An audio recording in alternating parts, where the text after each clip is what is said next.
O exército romano. A construção do maior império da antiguidade ocidental não seria possível sem a criação e manutenção de um grande e forte exército.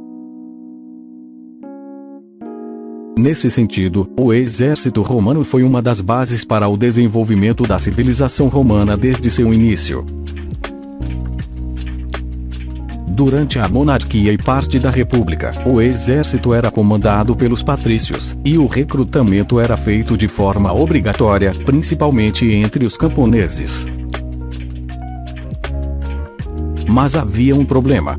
As longas campanhas militares deixavam os camponeses durante muito tempo longe de suas terras. Suas mulheres e filhos ficavam responsáveis pelo cultivo. Com um número menor de braços para trabalhar a terra, a produtividade diminuía, resultando na perda de terras para os latifundiários.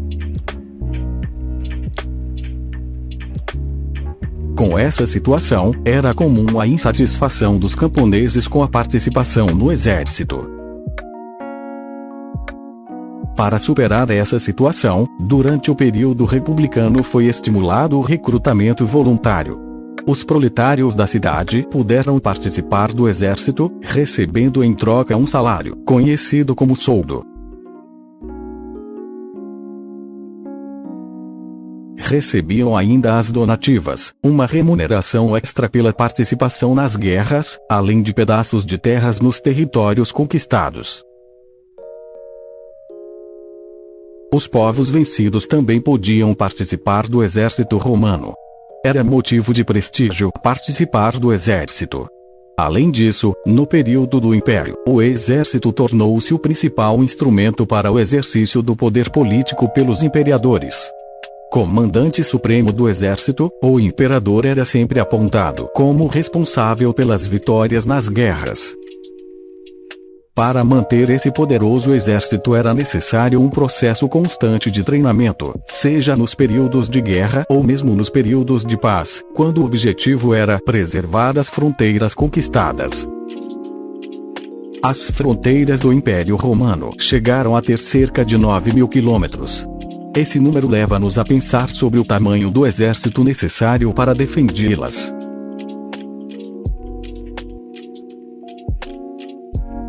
Os soldados eram treinados com diversos tipos de armas, como escudos, espadas, lanças e punhais.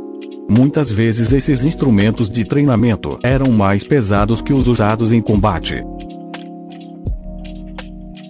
Tal medida era adotada para tornar os soldados ainda mais fortes e hábeis. Construir fortificações e acampamentos também era parte do treinamento, buscando escolher os melhores locais, próximos de estradas e longe de morros, além de contar com acesso a mantimentos, como água, madeira e alimento para os animais. Engenheiros, carpinteiros, pedreiros e ferreiros também eram necessários na construção desses locais, bem como na construção de pontes flutuantes e levadiças, usadas para atravessar rios ou escalar fortificações. O exército romano era constituído por legiões, formadas por efetivos de cerca de 5 a 6 mil homens.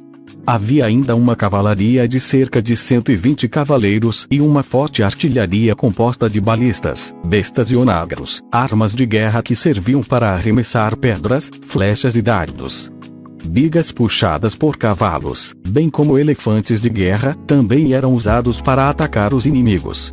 Os navios romanos eram movidos a vela e a remo. Os remos eram dispostos em 3 fileiras, dando o nome de triremes a essas embarcações.